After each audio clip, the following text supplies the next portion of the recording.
Të dashur shqiptar, më në fund është zgjidhur enigma e emrit të albanëve dhe kryeqytetit të tyre Albanopolis. Sipas burimeve të Bizantit, përfundimisht, emri i albanëve vjen nga trojanët. Quheshin Alba, njerëz të tokës së bardhë. Liqeni i bardhë, vendi ku ishte një përmendore, ku flieshin kafsh me njollë të bardhë. Ishin kafsh të veçanta. Lop me njollë të bardhë në ballë. Dele të bardha. Pra, kafsha më e pastër e bardhë bëhej fli. Ka kuptimin e bardhë në gjuhën latine, në gjuhën kelte, në gjuhën gjermanike, por jo në gjuhën shqipe, dhe as në gjuhën greke. Tekstualisht thuhet kështu: Alba është një qytet i Italisë, të cilin e themeluan latinët nga Lavinium, që ishin trojan. Alba në gjuhën greke do të thotë e bardhë, por është marrë nga latinishtja. Zbërthehet albas, një lloj si fjala helene karax, me theksin në rokin e parë. Kjo nuk ekziston në greqisht. Ekziston edhe një lum Alba që tani quhet Tiber, sepse mbreti Tiberius vdiq në lumin Alba. Quhet edhe Albe në dialektin atik. Shqiptohet Albi në greqishtën e sotme, është origjina e emrit Albi, që ne kujtojmë se është emër gjinisë mashkullore, por është emër përkëdhelës në gjinin femërore në greqisht. Por vjen nga Alba, në latinisht. Banori i qytetit Alba në Itali quhet Albanos, me theks në fund të rokjes fundore, që në greqishtën e sotme është Alvanos dhe Arvanitas. Po ashtu edhe çamët quhen Alban dhe Arvanitas, dhe çamëria në fakt në dokumentet helene quhet Arbena. E përsëris, nuk ekziston emri çamëria në dokumentet e Bizantit. Arbena, ky është emri i vërtet i çamëve. Ekziston dhe vera albane, që është e ëmbël dhe e mirë.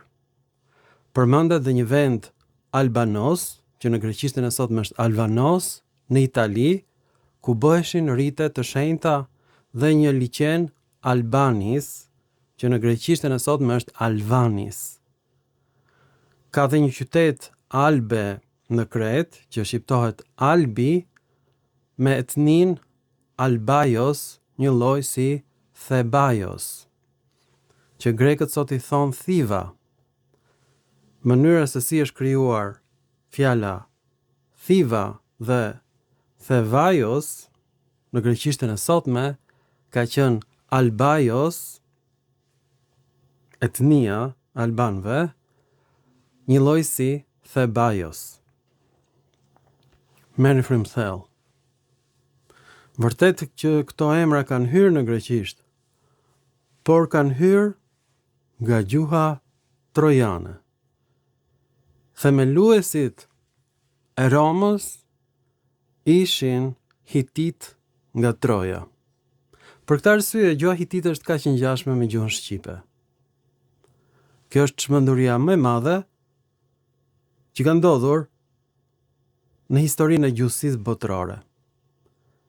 Ka qenë e fshehur, sepse grekët e kanë mbajtur të fshehur me shekuj, duke pretenduar që gjoja albanët vijnë nga Kaukazi, sepse këta alban kanë pushtuar të gjithë Europën qendrore, kështu thot Flavius,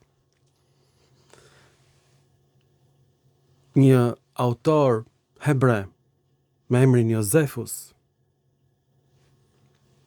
që ka qenë rob i marrë nga Jeruzalemi, dhe thot, ilirët ishin populli më i madh i antikitetit, të shtrirë deri në Danub. Por në fakt, janë shtrirë deri në Kaukaz. Ilirët kanë pushtuar të gjithë botën antike. Flisin një gjuhë të ngjashme indo-europiane me helenët. Helenët thonë që këta nuk janë grek, këta janë trojan nga Azia e vogël. Kanë krijuar Romën. Merrni frymthell. Prandaj është gjuha shqipe kaq e ngjashme me latinishten. Nuk janë huazime, janë fjalë të trashëguara. Është për të qartë. Ju faleminderit për vëmendjen. Dhe tashi e kuptuat përfundimisht që ne nuk jemi nga Kaukazi. Perandoria trojane është shtrirë deri në Kaukaz. Flisin gjuhë të ngjashme indo-europiane me helenishten dhe emrat në ilirisht kanë patur të njëjtat mbaresa si në helenisht. Pra gjuha greke i ka ruajtur mbaresat iliro-helene indo-europiane. Dhe grekët këtë nuk e kuptojnë. Mirupafshim në filma të tjerë shkencor, por ky është filmi më tronditës që do bëhet ndonjëherë për shqiptarët dhe gjuhën shqipe.